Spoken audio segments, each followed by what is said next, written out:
Hi everyone, Aaron here for Zollotech, and today Apple released iOS 26 Beta 5. iOS 26 Beta 5 is out to developers, and iOS 26 Public Beta 2 should be out by the time you're watching this video, or probably later this week, possibly tomorrow. Today's update has a build of 23A5308G. You can find that in Settings, then General, then About, and the overall size varied from device from about 10 gigabytes to 15 gigabytes depending on what you're using. Mine came in at 13.24 gigabytes on the iPhone 16 Pro Max. Apple released the Beta 5 update for all the other devices such as iPadOS 26, tvOS 26, watchOS 26, and others. We also have a new modem update, so hopefully that helps with overall connectivity, but as far as the first new features, well, Apple has really updated it this time around when it comes to liquid glass as far as the overall animation, changes throughout, and more. So liquid glass itself seems to be mostly the same, so you'll see that here with folders. However, there's changes in things such as the dock. You can see the dock on the right is Beta 5, the dock on the left is Beta 4. When you press and hold and you get the little jiggle animation, the minus button also has liquid glass now, so they're making changes and refinements throughout. When you go ahead and unlock the phone, so let's lock the phone, we'll unlock it like this, slide up without my face there, you'll see there's a bounce animation on the right with Beta 5. So if we do that one more time, you'll see it sort of bounces in. It's a nice little animation that they've updated. Another thing they've updated with the animations has to do with a back and forward swipe. If I swipe to the left, you'll see it bounces a little bit. Swipe forward and it bounces. So just that swipe has a little animation, and that's found all throughout the OS as well. The control center also has a little bounce animation. So if we swipe down, you'll see the icon sort of squish down and then bounce. You can see this throughout as you scroll up and down. You'll see there's just a nice little bounce animation, and basically they've brought back everything they showed at WWDC, it seems. So a lot of those animations have been fixed. Also within the control center, if we press and hold on Wi-Fi, tap on Wi-Fi, you'll see that any network that's locked actually has, or that has a passcode, has a lock next to it. So it's a slight change, but something that's new. If we go into settings, they've updated camera here. So if we go into camera, scroll all the way to the bottom, we now have a new option for classic mode switching. It says reverse the scroll direction of mode switching. So what this means is if you're in the camera app and maybe you swipe between different modes like this, you can see how it swipes back and forth. We can actually turn this on and it sort of brings it back to what it was before. So now we just sort of swipe through like we did before. It's sort of like reversing your mouse scroll direction. It has that sort of effect. So if you want to change it back, you can. Otherwise, you can continue to use it the new way, whatever works best for you. When you go and share something, the AirDrop icon has been updated. You'll see it's an all new icon for AirDrop. You'll see that here. So on the left is Beta 4, on the right is Beta 5. There's also been a slight change to the iTunes Store icon you can see there, as well as the Games icon, where maybe the shadows or the shading has been darkened ever so slightly. Within Mail, they've brought back the Select button. In Beta 4, you would have to tap the three-dot menu and then get Select here. And now it's just a button at the top you can tap on, making it much faster like it was in previous versions and iOS 18 as well. Another small change is when you're changing the wallpaper, you'll see they've added a Cancel button to the upper left in liquid glass. So as I scroll here, you'll see it in the upper left on the right hand side with Beta 5, and it's just a nice way to easily get out of the wallpaper options. So we go to cancel, go back, and then select our wallpaper. So you'll see that here. Also, if we go into music, you'll see as we scroll, it changes a little bit. On the right, you'll see as we scroll all the way down. On the left, if I just scroll up and down anywhere, the menu expands, but on the right, I have to reach the bottom or top for it to expand. So as I scroll all the way down and scroll up again, the menu expands. Then it sort of drops away. Sometimes it goes away. So I think this is a bug. As I scroll up and down, as I scroll to the top, it expands again, and then it goes away as I scroll down. So it's a little bit different animation this time around compared to what we had before. There's also a new low power mode option with an animation. So once you hit 20% power, it will pop up into your dynamic island, offering you the option to go into low power mode. Thanks to a Twitter user here, or an X user that sent this in, you'll see what it looks like. It just pops up there, and then you have a switch with an animation. So it's just a nice little addition there with refinements we're seeing throughout this time. Now also, I've had quite a few people ask me, do we have RCS encrypted messaging yet? And it doesn't appear that we have it yet.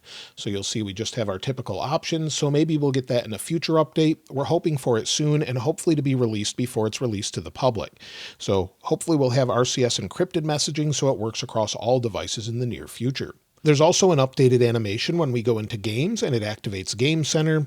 You'll see that at the top where it looks a little bit different. Let's go into a game we haven't loaded yet, so it sort of forces that. We'll go into maybe Jetpack Joyride, go into play, and there you'll see game mode on, and it has a new overlay. So you can see that here, and of course control that within your control center if you want to use that with game mode, and of course have access to that. But that's something that if you want to use it is available. Now we also have quite a few new splash screens this time around. For example, if we go into music on the iPhone 11 on beta 5, you'll see one that says what's new in Apple Music, auto mix, lyrics translation and pronunciation, pin music to your library, and replay. We also have a new one that popped up for me when you go into Notes. So let's go into Notes, and it pops up and says what's new in Notes, Notes on Apple Watch, an adaptive toolbar, Markdown export and import. We have a new one that's in Journal as well, and you'll see in Journal, I didn't get it on the iPhone 11, but I do have it on the iPhone 16 Pro Max that now says on iPad and Mac, keep multiple journals, create richer entries, and more. We also have a new one in Stocks for market data, business news, and on all your devices, and then also the App Store. So the first time you go into that, you'll see it popped up and then went away, but it says welcome to the App Store, a safe and trusted place to discover amazing apps and games. So there's quite a few new splash screens, of course. We'll see more of those, maybe some more refinement by the time it's released to the public. Also found within iOS 26 Beta 5 is mention of a new Apple Watch with a different screen size. That should probably be the Apple Watch Ultra 3, and that was found by Aaron P613 on X. You'll see it shows here, and there's actually a Mac Rumors article about it. So it looks like we're getting a little bit more pixels as far as that goes, but other than that, we should have mostly the same sort of watch, maybe with a slight redesign. As far as bugs and bug fixes, well, there's a couple things that have been fixed that are obvious, other than maybe some animations we'll talk about in a moment. But if we go into our wallpaper here, press and hold, and then maybe go into customize, so we'll go over here, you'll see it only takes one tap now to go into customize. So that's much better. It seems to respond faster and doesn't take a million times to go into it, or maybe 5 different taps. However, you'll see it is a little bit glitchy there. If we go into our notifications, it still dims in the background and they're still transparent. Also, other things that are working great are CarPlay this time around. I've heard from a few other people that are saying Apple CarPlay is now working properly. Another thing that seems to be working this time around is adaptive power. You'll get a notification when active, it seems now. So if you go into battery, power mode, and then adaptive power, and you have that active, when it's working, it will then let you know. There's also another update today, and that has to do with the Apple Support app. Now, depending on which device you have, some people have the option for a chat option that allows you to chat with an AI-based assistant. This is actually generative AI and something that is on some people's devices. Others, it's not, but you'll see down here at the bottom, if you have it, you'll have a little chat icon, and then you can chat with a generative AI assistant. So that's something they announced today and is available now. But let me know if you've updated your app and you see that as well. I would love to try it out, but it's not available just yet for me. Now, as far as release notes on Apple's public-facing release note website, you'll see here Beta 5 was just updated, and you'll see some of the things that are the same, such as Recovery Assistant is a new way to recover your device if it doesn't start up normally. This is something that was there in the Beta 4 notes, but there's a ton of resolved issues in here. You'll see some iPhone 15 and 16 models might show a low battery symbol and be unable to start up after updating to iOS 26 Beta 1. It still has a lot of different information that's similar in here, but tons of resolved issues and some known issues as well. So if you're having a problem before reporting it in feedback, make sure to check this and see if you have the issue and if it's noted here. If it's not noted, then of course report it in the feedback app. So make sure you do that if you haven't already. As far as overall performance, well, it definitely feels smoother and faster this time around. There's a difference here. However, I'm not sure it's all the time ramping up to 120 Hz ProMotion. Sometimes it seems to be nice and smooth, other times it isn't, but it's definitely faster. Some of the animations seem to be faster as well, going into things such as music. Just in general, it seems to be fast and fluid. However, I would expect it to change over the next week or so, but we'll have to wait and see if it gets faster or maybe slows back down. But in general, going into things such as camera is nice and fast. Just using it in general seems to be much better.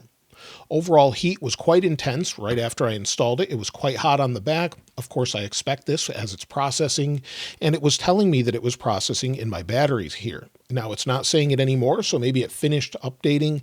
Maybe it's faster this time around, but you can see the overall update is just telling me to turn off auto brightness, which I typically use when I'm not recording a video.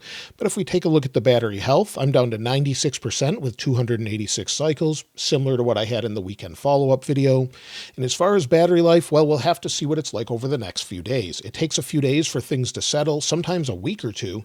And yesterday, my battery life was terrible. Let's go back into here. I'm still not used to that. If we go back, you'll see 5 hours and 24 minutes of screen active time, 6 hours and 42 minutes of screen idle time, but I charged for a big majority of that time.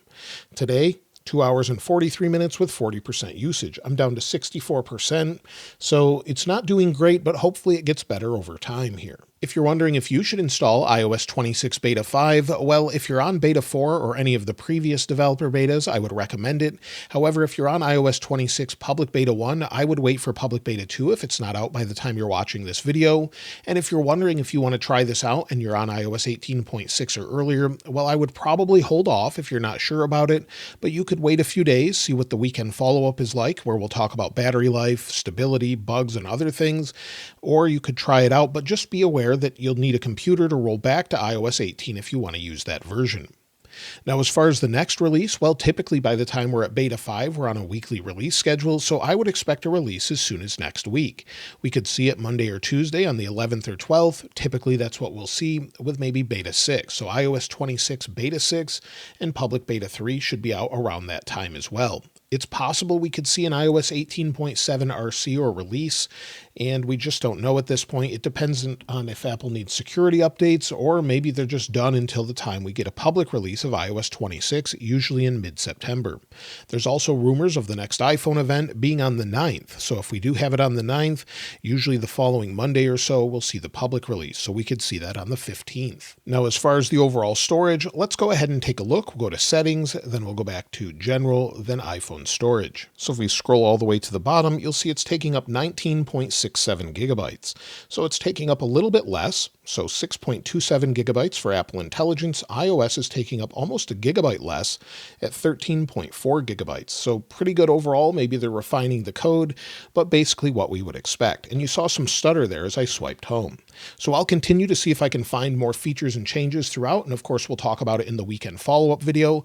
I'd love to hear from you. If you've found anything new that I haven't mentioned, let me know in the comments below. And of course, I'll link this wallpaper in the description like I normally do. If you haven't subscribed already though, please subscribe. And if you enjoyed the video, please give it a like. As always, thanks for watching. This is Aaron. I'll see you next time.